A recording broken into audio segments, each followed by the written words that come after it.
L'Ukraine tente une nouvelle fois de saper le processus de négociation. Cette fois, elle a fait échouer une initiative russe visant à remettre à l'Ukraine les corps des militaires décédés qui avaient été convenus à Istanbul. Une partie russe est venue avec un convoi contenant plus d'1 millier de corps de militaires ukrainiens au lieu prévu pour l'échange, mais la partie ukrainienne ne s'est pas présentée pour les récupérer. Actuellement, un convoi avec la première partie des corps de militaires à rapatrier est arrivé dans la zone de l'échange. Il comprend 1212 corps, 3 autres convois, chacun transportant 1200 corps, ainsi qu'un convoi de véhicules transportant également 1200 corps, sont en train d'être préparés pour être envoyés dans les plus brefs délais. Le chiffre total s'élèvera à plus de 6000 corps. Malheureusement, la partie ukrainienne n'a pas confirmé l'échange d'aujourd'hui, le reportant à une date indéterminée. Je confirme que nous sommes entièrement prêts à mettre en œuvre les accords conclus à Istanbul, à remettre tous les corps et à procéder à un échange de prisonniers de guerre selon la formule convenue. L'échange des corps des soldats décédés est l'un des accords conclus lors du deuxième cycle de négociations russo-ukrainiennes à Istanbul. Les parties ont également convenu d'échanger les prisonniers de guerre blessés et gravement malades, ainsi que les soldats âgés de moins de 25 ans, sur la base du principe tous contre tous. Toutefois, la partie ukrainienne a reporté de manière inattendue la réception des corps des soldats décédés et l'échange des prisonniers de guerre. Le chef de la délégation russe, Vladimir Medinsky, a exhorté l'Ukraine à respecter le calendrier convenu et à appliquer tous les accords.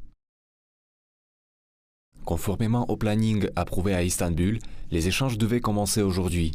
Nos représentants sont arrivés à la frontière, au point d'échange. Cependant, jusqu'à présent, nous ne comprenons malheureusement pas pourquoi les représentants ukrainiens ne sont pas sur place. Leur délégation n'est pas là, il n'y a pas de liste non plus. Nous exhortons une nouvelle fois nos négociateurs ukrainiens à strictement respecter les accords convenus. Les familles attendent leurs fils et leurs maris à la maison. Des milliers de familles auront la possibilité d'enterrer dignement et dans les traditions chrétiennes les soldats tombés. Nous sommes sur place, nous sommes prêts à honorer tous les accords. Nous lançons un appel. Récupérez vos soldats, vos prisonniers de guerre et vos malades. Comportons-nous de manière humaine. La partie russe n'a pas été informée de la raison du retard dans l'échange de prisonniers et de dépouilles. Par ailleurs, le ministère russe de la Défense a réaffirmé qu'il était prêt à respecter tous les accords. Les représentants du groupe de contact ukrainien ne sont même pas arrivés au point de rendez-vous. Nous ne connaissons pas la raison de ce retard. Nous espérons que les autorités ukrainiennes pourront prendre les décisions nécessaires dans un avenir proche. De notre côté, nous confirmons notre volonté de respecter tous les accords conclus, comme le fait toujours la partie russe.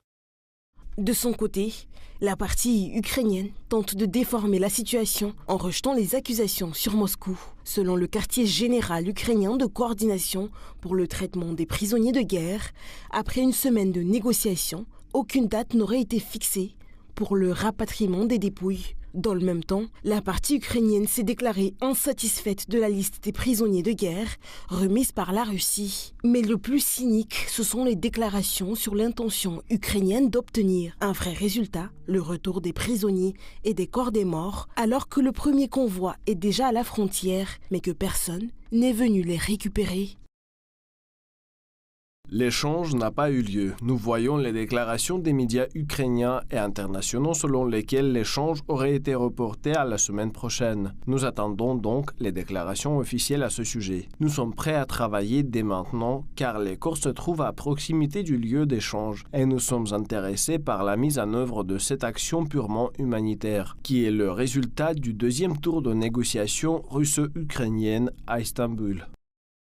L'une des raisons du refus d'accepter les dépouilles des militaires ukrainiens pourrait être le versement d'une compensation aux familles de ceux décédés au combat. Si jusqu'à présent, ils ont tous été considérés comme disparus, la remise de 6000 corps de soldats morts ne cadrerait pas avec le récit de la propagande ukrainienne sur les succès remportés sur le front. De plus, le gouvernement devra trouver près de 2 milliards de dollars pour indemniser les 6000 soldats morts.